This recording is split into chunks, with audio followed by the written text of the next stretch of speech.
The silence inside the expansive Sterling Ridge estate in Aspen, Colorado, was so thick it felt as though it could be sliced with a knife. This was not the tranquil, comforting silence of a peaceful home, but the heavy, suffocating stillness of a luxurious tomb where a man lay waiting for his inevitable end. Adrian Sterling lay completely motionless on his state-of-the-art orthopedic bed, staring blankly at the intricately designed ceiling.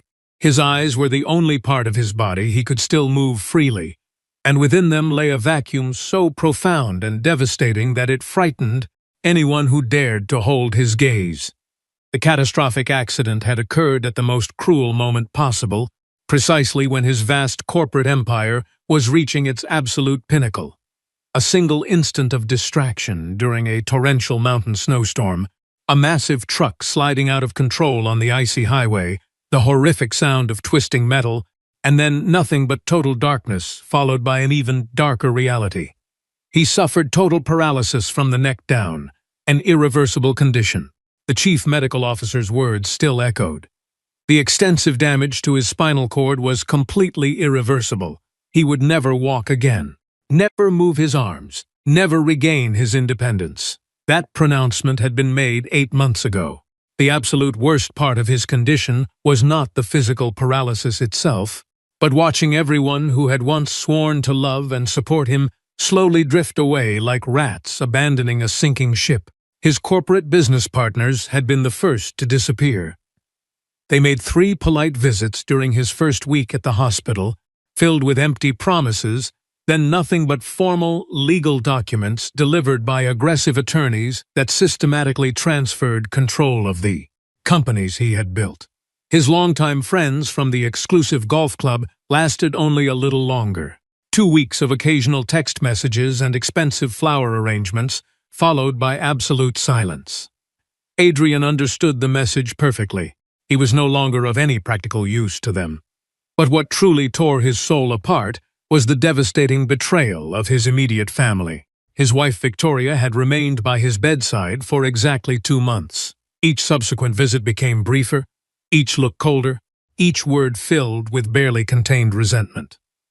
On her last visit, she stood beside his bed maintaining physical distance and said she simply could not do this anymore.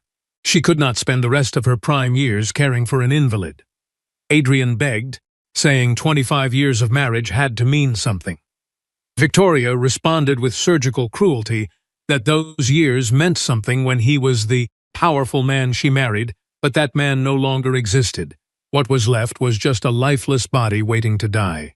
She had already hired top-tier divorce attorneys, and could easily secure half his fortune because his condition rendered him incapable of managing his own affairs. She said he gave her a comfortable life only as long as he was capable of maintaining it. Now he could give her nothing, and she refused to waste her best years changing adult diapers and wiping drool from someone already dead in every way except his name.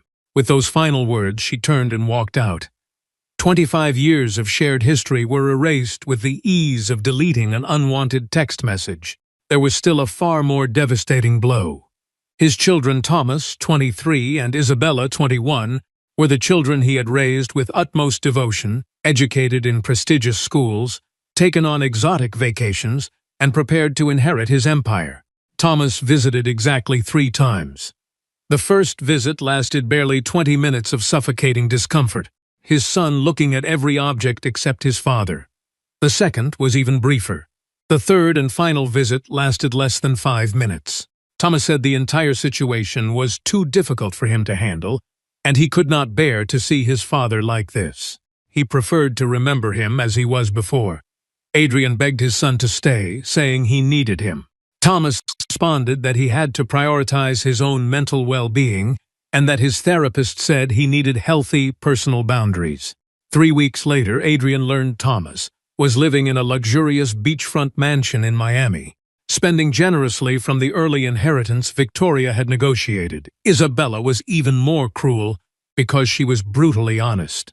Her last visit occurred 5 months ago. She walked in with perfect makeup and expensive designer clothing, checking her phone constantly. She said she needed to talk about her trust fund right now. Her lawyers told her she could legally access it given his permanent condition. Adrian explained it was meant for her future, for when she got married and had children. Isabella interrupted that her future was happening right now and they should be realistic. He was never going to recover, never attend her wedding, never meet her children. So why should she wait? Adrian said because he was her father, because he loved her, because he thought their bond meant more than money. Isabella sighed and said love does not pay her bills or provide the lifestyle she deserved. He was an excellent provider when he could do it, but now he was just a burden that Mom did not want. And frankly, neither did they. Adrian pleaded for her not to leave, willing to beg if it meant not being left completely alone. She said she did not have time and would send her lawyer with the paperwork tomorrow. She left, leaving only the faint scent of expensive perfume and the echo of her indifference. That had been the last time Adrian saw either of his children. 5 months of complete silence followed. Now in the crushing solitude of his empty mansion, Adrian stared at the ceiling while the weight of his abandonment crushed him more than any physical paralysis could. He had gone from feared tycoon to less than nothing, a human wreck even his own family refused to see. The only human beings who entered regularly were rotating nurses who kept him alive with competent professionalism but no warmth, no genuine connection, and visible underlying repulsion when they thought he was not looking. One particularly dark night, the nursing service called to inform his assistant they had a staffing emergency and would send someone different. Adrian paid no attention because he no longer cared who took care of him. The door to his room opened around 9 o'clock. Adrian was staring at the ceiling. "Good evening, Mr. Sterling," a soft voice said, instantly different from all previous nurses. There was genuine warmth, no forced cheerfulness or distant coldness. Marina Vega entered. She was not a professional nurse, which he knew immediately by her simple uniform and nervous look around the room. She was middle-aged with hair tied back in a simple ponytail, her face showing lines of someone who had known deep suffering but chosen not to let it destroy her. Her brown eyes were filled with compassion that seemed entirely genuine. She introduced herself and said the agency called her to cover the shift because of a family emergency with the regular nurse. She promised to do everything in her power to ensure he was comfortable. Adrian wanted to tell her it did not matter, that she was just another temporary body, but the words stuck when Marina stepped closer and looked directly into his eyes. She did not look away or show any micro-expression of repulsion. There was only recognition, as if she saw him as a complete human being, not a broken body. She asked if he was uncomfortable with his position and would like her to adjust his pillow. It was a simple question but extraordinary because she genuinely waited for his response. She did not assume she knew what was best. Adrian managed a weak sound of assent. Marina adjusted his position with extreme care. Her hands were soft yet secure. Adrian realized something shocking. This woman was not afraid to touch him. She touched him as if he were precious, as if he mattered. After completing the adjustment, she asked if that was better and waited. Adrian confirmed, and for the first time in 8 months, he felt physical comfort. During the following hours, Adrian watched fascinated as Marina performed all necessary tasks with a perfect blend of efficiency and genuine care. When she fed him, she did so in small portions, waiting patiently between each bite, speaking softly about trivial things that demanded no response but did not treat him like an object. She mentioned her youngest son turned 7 last week. He wanted a massive party, but they had to do something small at home. Even so, his smile when blowing out candles on the homemade cake was the most beautiful gift she could have asked for. Adrian found himself genuinely interested in this mundane narrative. For months, the only conversations had been about his medical condition and technical aspects of keeping him alive. Nobody had spoken to him about normal lives or moments of simple joy. It was as if Marina were reminding him that the outside world still existed. But what truly captivated Adrian happened around midnight. Marina had completed all care tasks and checked all monitors. Most nurses would have retired to the waiting room. Instead, she pulled a chair close to his bed. She said she knew he probably could not respond, but asked if she could stay for a while because nights can be very long when one is completely alone. Adrian felt something break inside his chest. This complete stranger had identified exactly what had been his greatest torment. He made a sound of acceptance. Marina smiled and sat, then gently took his paralyzed hand between hers. She explained she had read that human contact is deeply important, even when one cannot physically feel it. Adrian could not feel the touch physically, but felt it emotionally. It was the first genuine non-medical human contact in 8 months. Marina began to speak with a soft cadence that filled the silence. When the agency called, she had almost said no, because she had been working double shifts all week and was exhausted, but she thought about her children and how much she needed the extra money. She paused and sighed. She lost her husband 3 years ago in a workplace accident. A moment of distraction, and their entire life changed forever. Suddenly, she was a single mother of 3, working any job she could find.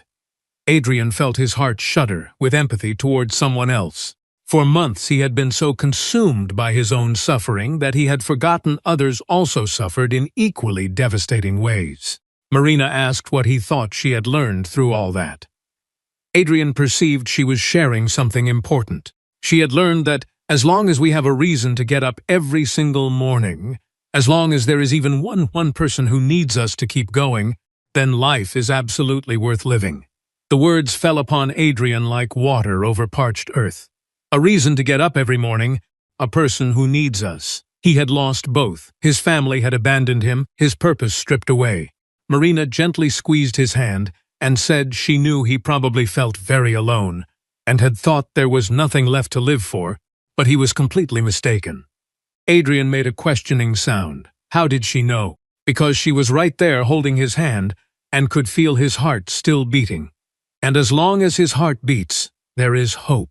Perhaps not the hope of walking again, but the hope of finding new meanings, new connections, and new reasons to be grateful for every sunrise. It was the most absurdly optimistic thing anyone had said in months. But there was something in the way she said it, weighted with her own experience of loss and pain, that made the words resonate with profound truth. Marina continued, returning to her calm narrative. Her oldest son Gabriel was 13. When his father died, he shut down completely. He did not speak, did not eat, did not want to see anyone. The doctors said he was in shock and needed time, but she knew he needed something more. He needed a reason to believe life could still be beautiful. Adrian wanted to ask what she did but could not. Marina explained. She showed him that even in the deepest darkness there are always glints of light. She did not lie, by saying everything would be perfectly fine. She showed him they could choose what to do with their pain. They could let it destroy them, or transform it into compassion for others who suffer. Adrian felt something shift inside him. For months he had been letting his pain destroy him. But what if there was another option? What if he could still find meaning even in this broken version of himself? The hours passed while Marina continued sharing stories of her children, their struggles and small daily triumphs. Adrian listened to every word, feeling his parched soul drink in this human connection. Near dawn, he noticed Marina's voice coming softer and more spaced out. She was struggling to keep her eyelids open, her body exhausted after her 3rd consecutive shift. She murmured she should not fall asleep and should check the monitors. But before she could finish, her eyes closed involuntarily. She struggled to open them, embarrassed. Adrian wanted to tell her it was okay to rest, that for the first time in months he felt genuinely good just having someone present. But he could not form the words. Marina, losing the battle against exhaustion, softly rested her head on the edge of the bed, right next to where her hand still held Adrian's. Completely exhausted from keeping her family afloat by working impossible shifts, she fell fast asleep. Adrian looked down and saw this practically unknown woman sleeping beside him, still holding his paralyzed hand with such tenderness as if it were something precious that must be protected. Marina's hair had partially escaped from her ponytail and fell over her face. Adrian could see the lines of deep tiredness and worry that marked her skin. In that exact moment, something extraordinary happened inside the dead heart of Adrian Sterling. For the very first time since the accident, he felt something beyond bitterness and self-pity.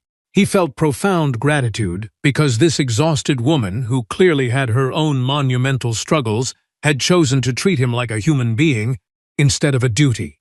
And then he felt something even more shocking: the sudden fierce desire to protect someone else, to do something, to help this woman who was on the verge of collapse from keeping her family together. For the first time in 8 months, Adrian Sterling wanted to live, not just exist. He wanted to find a way to help this woman who had given him the gift of seeing him as human when everyone else had discarded him as broken garbage. Tears began to roll down his cheeks, but for the first time they were not tears of desperation. They were tears of hope. As dawn began to illuminate the room, Adrian contemplated Marina sleeping beside him and made a decision that would change both their lives forever. He would find a way to transform his suffering into something meaningful. He would find a way to help this woman and her family. He would prove that even a completely paralyzed man could still make a difference in the world, because Marina had taught him in a single night what months of professional therapy had failed to achieve: that life did not end when you lost everything you thought defined you. Life began anew when you found a reason to care about someone else. Adrian knew with absolute certainty that he had found his new reason to live. What he did not know yet was that discovering the full truth about Marina and her children was going to break his heart in ways he could not even imagine, and that this devastating truth would be exactly what he needed to find his ultimate redemption. The morning light streamed through the curtains. Marina woke with a start, her disoriented eyes scanning the room. Then reality hit. She was still in the chair next to Mr. Sterling's bed, her hand still intertwined with his, her neck aching. She whispered, "Oh my goodness," and sat up immediately, mortified. She apologized profusely, saying this should never have happened and that she was completely irresponsible. If he wanted to report her, she understood. She stopped because Adrian was looking at her in a way she had never seen a patient look at her before. There was no annoyance, no reproach, only gratitude. Marina blinked confusedly, checked the monitors, verified everything was in perfect order, and confirmed Adrian was comfortable. Everything was normal. Then why was he looking at her like that? She asked if he was okay. Adrian made the sound she had learned to interpret as confirmation. Then, with visible effort, moved his eyes toward the window and back to her, signaling the sunrise. Marina turned to the window. The sky was painted in shades of gold and orange. "It is beautiful," she admitted. When she looked back, Adrian's eyes were wet with tears. It was in that moment Marina understood something profound had occurred during the night. This man, who according to agency files had refused to speak with therapists, rejected all visits, and fired 3 nurses in the last month, had listened to her for hours, and it had moved something deep inside him. Her phone vibrated. She answered with the tension of someone carrying far too much weight. Her youngest son had a very high fever. She told Gabriel to give him the syrup and stay with his siblings until she got there. She hung up, and for a second allowed her composure to break, closing her eyes and pressing the phone against her chest. Then she took a deep breath and returned to being the Marina she always was. She told Adrian she needed to leave immediately. The agency would send the morning nurse within the hour. All monitors were fine and medication prepared. Adrian made an urgent sound. Marina turned and saw him staring intently at the small desk where the communication notebook was kept. She asked if he wanted to tell her something and brought the notebook and pen. Letter by letter, Adrian formed 2 words. Marina read them, and her eyes filled with tears she blinked rapidly to contain. The 2 words said, "Come back." It was not an order. It was a genuine request, real vulnerability, the very first brick of something that would change both their lives forever. Marina nodded, pressing the notebook against her chest. "I will return tonight," she promised. As she walked out the door, Adrian did something his own family had sworn they would never see again. He smiled. The Sterling estate had 12 bedrooms, a massive library Adrian would never walk through again, and a perfectly manicured garden, the gardeners kept immaculate for absolutely nobody. That afternoon, while the daytime nurse performed his duties in professional silence, Adrian saw none of that. He only saw the empty chair next to his bed. The daytime nurse Roger was efficient, punctual, and completely invisible like all previous professionals. Adrian's mind was in a completely different place. Was Marina's son doing okay? It was an absurd question for a man who, until less than 24 hours ago, had silently decided the world could continue without him. But there he was, genuinely worried about a child he had never seen. Something had awakened inside him that refused to go back to sleep. When the door opened that evening, Adrian knew before seeing her face that it was her, not by the sound of footsteps, but by a shift in the atmosphere of the room. Marina entered with noticeable dark circles under her eyes and a smile that had clearly cost great effort. She said she promised she would return, and here she was. She checked the monitors and said Matteo was doing much better. That was her youngest son's name. The fever broke that morning. She stayed with him until sure he was stable, then left Gabriel in charge. Gabriel, 13, taking care of his younger siblings while his mother worked impossible shifts. The image squeezed Adrian's chest. The agency had asked that morning if she wanted to take his case on a permanent basis. She was not a registered nurse, only had basic caregiving certification she took after her husband's accident so she could care for him at home during recovery. A recovery that never arrived. Normally, she did not accept intensive care cases because her schedules with other jobs were incredibly complicated, and she had 3 children she could not afford to fail on any front. But something told her she needed to stay here, so she accepted the position if Adrian had no objection. Adrian did not hesitate. He moved his eyes to the notebook. Marina brought it. He wrote a word quickly, yes. What Adrian did not know was that this very same afternoon his primary corporate attorney, Ernest Harland, had been trying to contact him for hours. Harland told Donald, Adrian's loyal assistant, that Thomas had just filed a formal legal petition to have his father declared legally incompetent. If Adrian did not respond before the end of the week, a judge could grant Thomas total control over the entire estate. Donald came to the mansion and explained with Harland on speaker. Adrian listened while Marina was present. She asked if she should step out, but Adrian indicated she should stay. Thomas was aggressively arguing that Adrian's physical condition completely prevented him from communicating and making rational decisions. Basically, his own son was trying to convince a judge that he no longer existed as a legal person. Adrian closed his eyes, not out of desperation but out of simmering rage and fierce determination that had been dormant for months and now awakened. He opened his eyes and directed them to Donald. Donald asked what he needed. Adrian moved his eyes to the notebook. Marina held it. Donald spelled out each letter aloud. When finished, Donald read the complete message, "I will fight. Bring the documents." Harland responded with a voice that for the first time in years lost its cold professional distance. "Welcome back, Adrian." That night when Donald left, Marina performed the nightly care tasks with the same combination of efficiency and warmth Adrian now expected. But there was something different in her expression. A deep worry she was attempting to hide. Adrian asked what happened. She smiled with a smile that admitted defeat with immense grace. Gabriel, her oldest son. They called from his school today. He is having some very serious trouble. Ever since his father died, he has been shutting down more and more. His grades are dropping significantly, and today there was a physical incident with some classmates who were bullying him. Adrian listened and thought of Thomas, his own son, who at 23 had chosen cowardice over loyalty, and Gabriel, a 13-year-old carrying the weight of a family while his mother worked impossible shifts. The contrast was painful. Adrian wrote, "Bring him. I want to meet him." Marina looked at him for a long moment.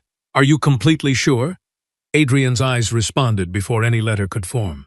What neither knew was that this meeting would unleash a chain of events that would change not only their lives, but reveal a profound secret Marina had been keeping since before she ever set foot in the mansion. A secret that would change absolutely everything. Gabriel Vega was 13 and possessed the gaze of someone who had seen far too much far too soon. He walked into the sterling mansion with shoulders hunched and eyes darting in every direction with adolescent awe and learned distrust. He was a slender boy with hands shoved deep into his pockets and hair slightly messy. Marina walked by his side with a gentle hand on his shoulder. When they entered Adrian's room, Gabriel stopped dead in the doorway. His eyes scanned the large space, the flashing monitors, the specialized bed, the medical equipment, and finally, the man who lay completely motionless but wide awake, looking at him with intense attention. Gabriel asked directly if Adrian could hear him. Adrian moved his eyes up and down. Yes. And do you understand everything I am saying? Same movement. Yes. Gabriel processed this, then nodded as if he had internally resolved something. Then it is fine, he said simply, and sat down in the chair next to the bed with the naturalness of someone who had been visiting for years. During the first hour, Gabriel spoke very little and observed far more. He looked at the monitors with technical curiosity and asked occasional questions about how the communication system functioned. Adrian observed, fascinated by this boy, who processed the world differently from any adult. There was absolutely no pity in Gabriel's gaze.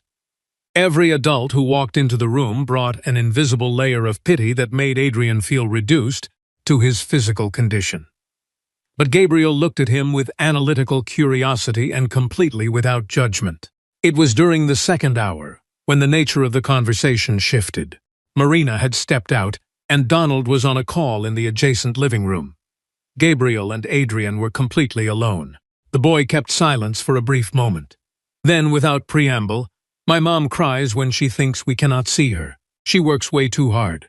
She gets home and asks how we are, makes dinner, checks Mateo's and my sister Valeria's homework, and when she thinks we are all asleep, she sits in the kitchen and just cries. I can hear her from my room." Gabriel continued, looking at his hands.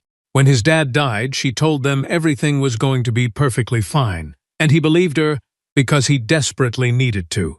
But he is 13 now, and already knows things are not always fine, even if someone says they are. Adrian felt the immense weight of those words. This 13-year-old child had already learned the hardest lesson of adulthood, that genuine love is sometimes expressed in pious lies, and everything is going to be fine, said with a firm voice, while the heart is collapsing inside. Gabriel lifted his eyes and looked directly at Adrian. "Are you completely alone too?" It was a simple, direct, completely devastating question. Adrian felt something break and simultaneously weld together inside his chest. The honest answer was that yes, he had been completely alone. But in this exact moment, with this boy looking at him without filters, he felt entirely the opposite.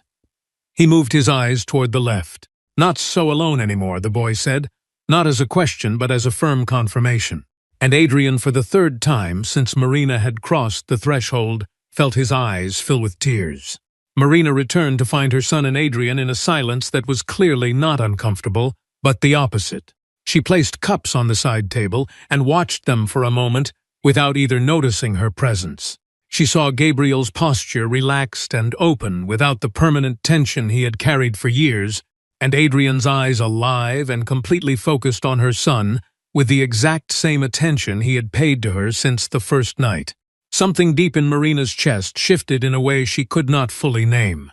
Then Donald returned from the living room with the phone still in his hand and an expression that completely erased any warmth. He needed to speak with Marina outside right now.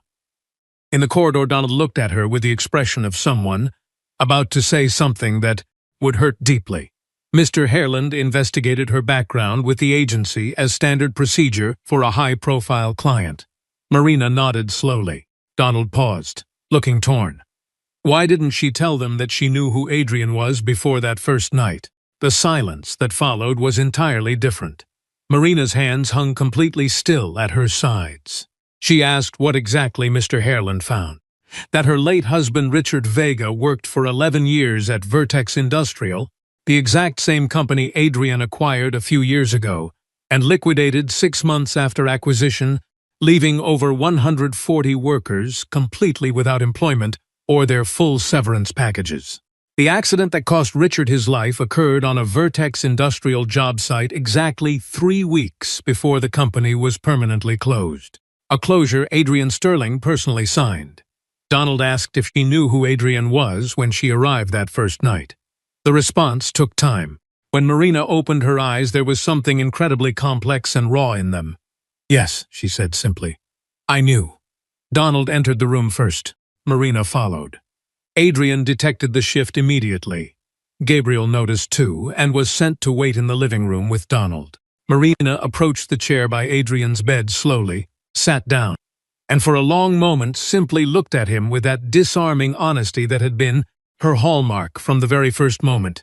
She supposed he already knew. Adrian indicated yes. She wanted him to know something before he decided whatever he wanted to decide. Her voice was firm but not harsh, wounded but far from broken. When she arrived that first night, she came with the heavy weight of years of unanswered questions. Her husband died on that job site because the safety protocols the company promised were never implemented. He died leaving her completely alone with 3 young children. And the man who signed the closure of that company was lying right in this bed. Adrian listened without ever pulling his eyes away. But what she found here, Marie continued, her voice cracking slightly before she recovered, was not the man she expected to find. She found someone who was also completely alone, who had also been abandoned, who was also carrying a massive weight he had not asked to carry. A single tear rolled down her cheek, and she made no movement to wipe it away. And she could not bring herself to hate that man, no matter how hard a part of her tried. The silence that followed was the most profoundly honest Adrian had experienced in years. He moved his eyes to the notebook. Marina brought it close and waited. Adrian's response took more time than ever before. Letter by letter, with slowness that was not limitation but absolute deliberate intent, he constructed the most important message he had written since losing the movement of his limbs. When he finished, Marina read the words in silence, and this time the tears were not just one but many, falling freely without the slightest attempt to stop them. The message said, "You have every right to hate me, but if you give me the chance, I will spend the rest of my remaining life trying to earn the forgiveness I do not deserve." Marina took a long moment to respond. Finally, she extended her hand and took Adrian's with the exact same tenderness of the very first night. Only now it was entirely different. Now it was the gesture of 2 deeply wounded people whose scars were fundamentally connected, choosing against all logic and all past pain not to drown each other, but to see if together they could keep each other afloat. She said she did not come here to destroy him. She came to understand. What she had understood is that pain is never healed with more pain. The storm arrived exactly 3 days after Marina confessed the truth. Donald walked in with the most tense face Adrian had ever seen, followed by Harland. Marina lifted her eyes and knew immediately something terrible had occurred. They needed to talk right now. Thomas's attorneys had presented this to the judge that morning. Donald opened a thick legal folder. Inside were numerous surveillance photographs. Marina holding Adrian's hand while sleeping that first night, moving the communication notebook close to him, Marina and Adrian looking at each other with expressions any outside observer could easily misinterpret as something far more than caregiver and patient, and the most devastating one of all. Gabriel sitting next to the bed laughing genuinely with Adrian in a moment clearly showing real affection. Thomas was aggressively arguing that Adrian was being heavily manipulated emotionally by Marina, that she was using her position to gain access to his fortune, and that she was involving her minor children in an elaborate scheme of undue influence over a vulnerable, incapacitated man. The silence was absolute. Marina looked at the photographs with an expression that went from shock to comprehension and finally to absolute terror. Not terror for herself, but terror for her children. There was more. They had filed an emergency motion arguing that Marina represented an immediate danger to Adrian and must be removed immediately as caregiver. That was absurd, Marina said, but her voice had lost all strength. Harland said there was something significantly worse. They had also contacted Child Protective Services. Marina turned completely pale. They were formally arguing that Marina was severely neglecting her own children to dedicate excessive time to Adrian, and that she was using her children, specifically Gabriel, to emotionally manipulate an incapacitated man.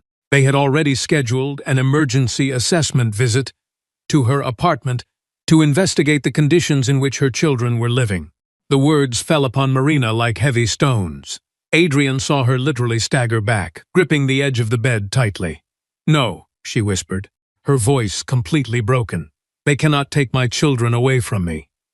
I work 3 jobs to provide everything they need. They are safe. They are loved.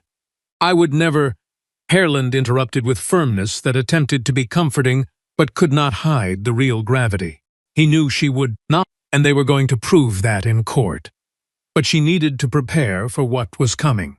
They were going to investigate absolutely everything. Her finances, work schedules, the physical conditions of her home, and the emotional state of the children. Marina closed her eyes. When she opened them, there was painful resolution. She would resign from the caregiver position right now. She would call the agency and demand they send someone else immediately. No, the word came out of Adrian with a clarity that made everyone spin around to look at him. It had not been an ambiguous sound or a slow, laboriously coded attempt. It had been a complete, distinct syllable formed with all the strength of muscles unused for speech for months. Adrian moved his eyes to the notebook with urgency that admitted no delay. Marina, with trembling hands, held the paper. The message Adrian wrote took far more time than any other previous message, but each letter was placed with absolute determination. When he finished, Donald read aloud with a voice that shook slightly, "You are not going to resign. They are not going to take your children away from you. And Thomas is not going to win, because I am going to that hearing myself. I am going to speak, and I am going to tell the absolute truth." The silence that followed was of an entirely different quality. Harland said slowly that for them to have Adrian testify, they must legally prove he could communicate effectively, and that his cognitive faculties were completely intact. Thomas's lawyers were going to viciously argue that anything Adrian said was being heavily manipulated by Marina, or by them. Adrian looked at him, and in his eyes there was the look of someone who had decided that losing was simply not an option. He moved his eyes to the notebook again. The message was shorter but equally powerful. "Then bring me the absolute best neurologist in the country. I want a full, independent cognitive evaluation, and I want it to begin today."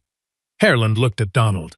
Donald looked at Marina, and Marina looked at Adrian with an expression blending profound gratitude, terror, and something much deeper neither was ready to name yet. That night, when Marina was preparing to leave, Gabriel arrived with her to pick her up. The boy walked into the room and knew immediately something was deeply wrong.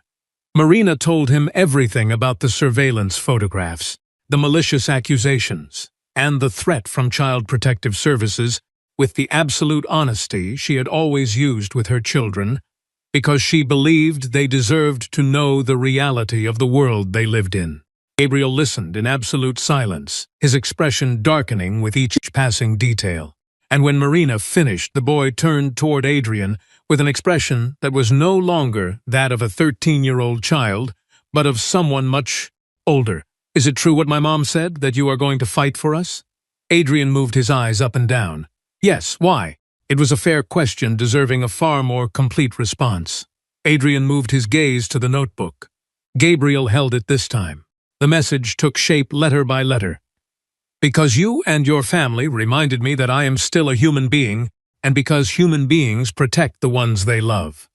Gabriel read the words in silence twice, then without saying a single word stepped closer and wrapped his arms around Adrian, hugging him with the typical awkwardness of an adolescent, but with the absolute sincerity of someone who had never learned how to fake affection. Adrian could not return the physical embrace, but something deep within his chest that had been dead for months ignited with a warmth he had not felt since long before the accident. Marina watched the scene with her hands over her mouth, choking back the sobs that threatened to escape. Donald finally broke the emotional moment, approaching with a highly serious expression. There was something else they needed to know. Harland just received a call from one of his contacts at the courthouse. Thomas was aggressively pushing to have the emergency hearing moved up. He wanted to force a rapid judicial resolution before they had any time to prepare a solid certified defense. Adrian processed this critical information, then moved his eyes to the notebook. The message was brief but absolutely clear. "I want to see Thomas. Tell him to come here tonight." Thomas Sterling entered the mansion without announcing himself as he had done his entire life. He was a young man with the posture of someone who grew up believing the world owed him everything, and the last months had hardened him in a way far from flattering. He possessed his father's eyes, but where Adrian's now carried deep depth earned. Through profound loss, Thomas's carried nothing but cold calculation. Donald attempted to intercept him but failed. Thomas pushed the door open and stopped dead in the threshold. What he saw completely dislocated his expectations. He expected to find the utterly defeated man of his recent memories. Instead, he found his father looking at him with attention so fixed and charged, with intense energy that by pure instinct he took a step backward. Marina was present, standing quietly by the massive window. Donald entered behind Thomas and closed the door firmly. Thomas began with manufactured authority, blended with something that could have been deep guilt. He knew Adrian had been informed about the legal petition and needed him to understand it was entirely for his own long-term good.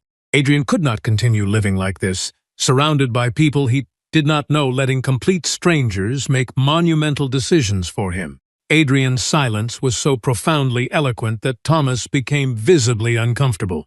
This primitive communication system, with the notebook, could be easily manipulated by anyone in the room. How did a judge know the words were truly his and not hers? Adrian moved his eyes to Donald. Donald brought the notebook close without a single word. Adrian, with the same implacable patience he had learned to convert into a powerful weapon, began to write letter by letter without any rush. Thomas watched with growing impatience. Marina did not move an inch from the window. When Adrian finished, Donald read the message aloud with a steady voice. "You are right about one thing, Thomas. There is a deep secret that nobody knows. It is time for you to know it now." Thomas furrowed his brow, his confidence wavering. It was not at all what he had expected. Adrian returned to the notebook. This time the message took much longer. Donald read each fragment aloud as it was formed, and as the words took shape, Thomas's expression began to change in a manner nobody had anticipated. "When I acquired Vertex Industrial, I immediately ordered an intensive internal audit. What we found was absolutely devastating. The project managers had been systematically falsifying safety and structural logs for years. The conditions in which those men were working were completely illegal. They were lying to the executive board every single day. I gave them exactly 90 days to correct every single safety violation, or I would close the firm down permanently. They refused. I closed it. What I was unable to do before my catastrophic accident was open the major compensation trust fund I had fully prepared for the affected families." The silence that followed was entirely different from all previous silences. Marina had stopped looking out the window. Her eyes were fixed on the handwritten words, with an expression that crossed from sheer astonishment to deep emotional pain, and then to something that had no easy name, making her hands tremble slightly. Donald responded before anyone else could. "Mr. Harland has the complete certified documentation. Adrian was fully intending to proceed legally against those corrupt managers right before the accident. Everything is securely archived in the legal vaults." Thomas did not speak a single word. He looked at his father with a completely new expression, like someone who had just discovered that the map they had been using to navigate their entire life was fundamentally wrong from the very beginning. "Dad," Thomas said finally, and for the first time in months, his voice carried absolutely no calculation or manufactured urgency, only the raw voice of a son who had just understood that he had judged blindly before ever knowing the truth. "I did not know any of this." Adrian looked at him for a long, quiet moment, then moved his eyes to the notebook one final time. Donald held it as Adrian wrote, "I know you didn't. That is exactly why I am telling you now." Thomas dropped heavily into the chair next to the bed, not because anyone had invited him, but because his legs simply refused to support his weight anymore. Dr. Camila Ruiz arrived a few days later with her specialized medical team from the Rocky Mountain Neurological Institute and spent 3 full exhaustive sessions evaluating Adrian with a methodology she described as the most rigorous available globally for patients with severe paralysis. She was a woman of precise movements and direct, piercing questions who did not fake superficial compassion, but did not hide her profound professional respect either. She worked with Adrian as if he were exactly what he was, a brilliant, completely intact mind inhabiting a body that refused to respond. At the conclusion of the final session, she spread her extensive medical report over the table, and some summarized her findings while standing. The cognitive faculties of Mr. Adrian Sterling are completely and perfectly preserved. His capacity for complex reasoning, memory, abstract logic, and independent decision-making shows absolutely zero deterioration. The communication system he utilizes is entirely valid, reliable, and scientifically verifiable. She gathered her materials with characteristic efficiency. She would defend this report in a court of law with absolute scientific certainty. Donald let out a long breath he had been holding for days. Marina squeezed her eyes shut for a brief instant, letting pure relief wash through her before recomposing herself. Adrian from his bed observed them all, and in his eyes there was something Dr. Ruiz detected before she walked out. A crystalline clarity, not the cold, calculating clarity of the billionaire businessman he had once been, but the far more difficult clarity that only arrives when someone has lost absolutely everything and has chosen against all human logic to build anew. Thomas formally withdrew the legal petition 4 days before the scheduled hearing. He did so completely without a press release, without calls to his high-profile attorneys, and without any of the dramatic, aggressive gestures that had characterized his legal offensive. He sent Harland a direct, brief message the veteran attorney read twice before calling Donald with a voice carrying something resembling genuine surprise. Isabella called the mansion directly that very same afternoon.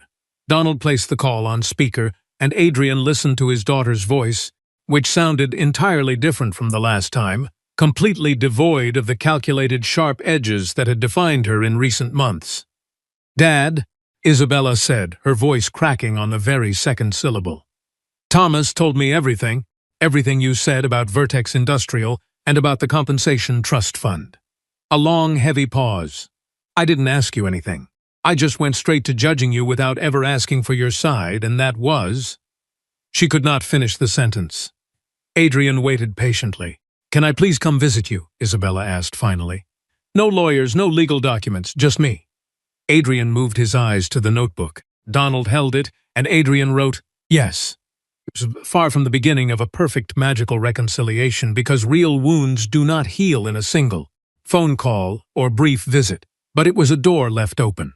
Adrian, who had learned over the past months that an open door was more than enough when, accompanied by real human, accepted it for exactly what it was. The inspection visit from Child Protective Services to Marina's home was brief and definitive. The investigator found a small but immaculately clean apartment, 3 children who looked at their mother with a deep trust that can never be faked, and a tight but highly functional family economy that demonstrated not neglect, but constant, immense personal sacrifice.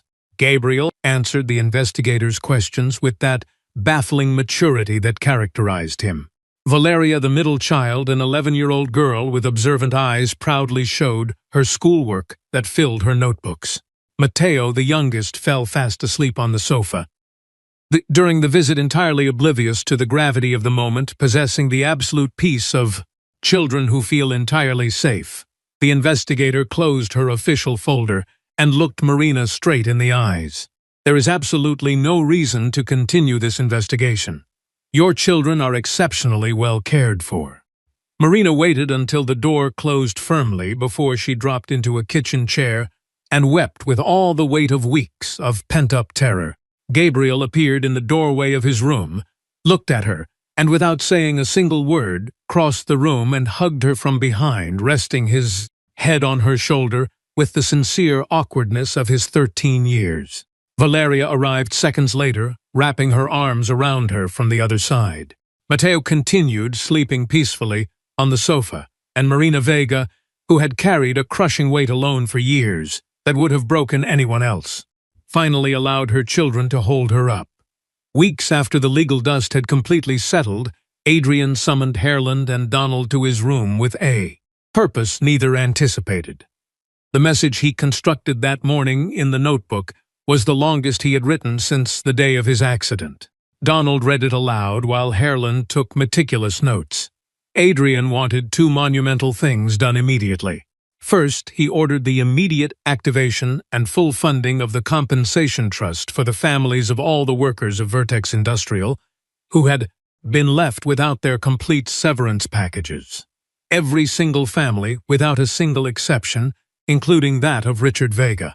Second, he ordered the creation of a massive philanthropic foundation in the name of Richard Vega, completely dedicated to providing full educational scholarships for the children of workers who lost their lives in workplace accidents due to corporate negligence.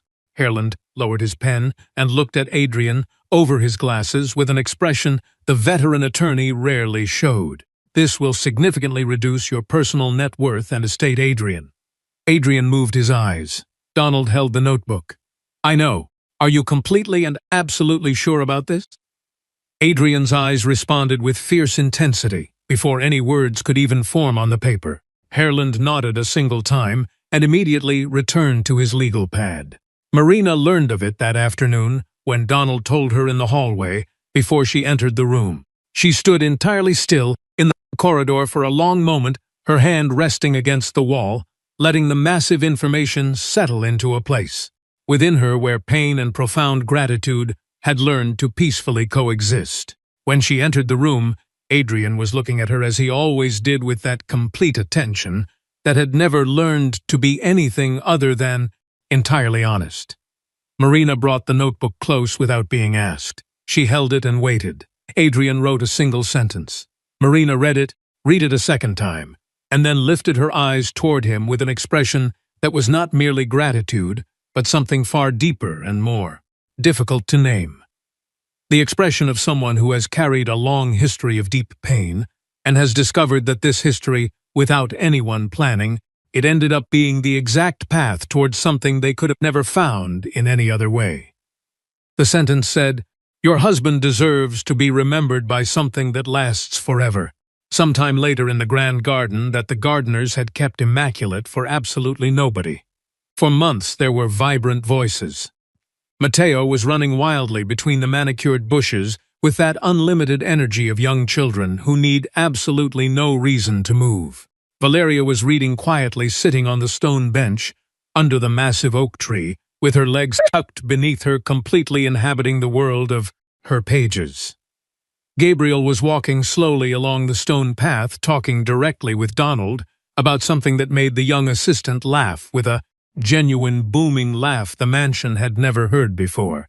From the large window of his bedroom, Adrian observed it all. Marina was right by his side in the chair that was now permanently her chair. The chair nobody had dared to move because it had acquired the silent, immense weight of things that truly matter in this life. Gabriel brought his grades up successfully, Marina said in a low voice, looking out toward the garden.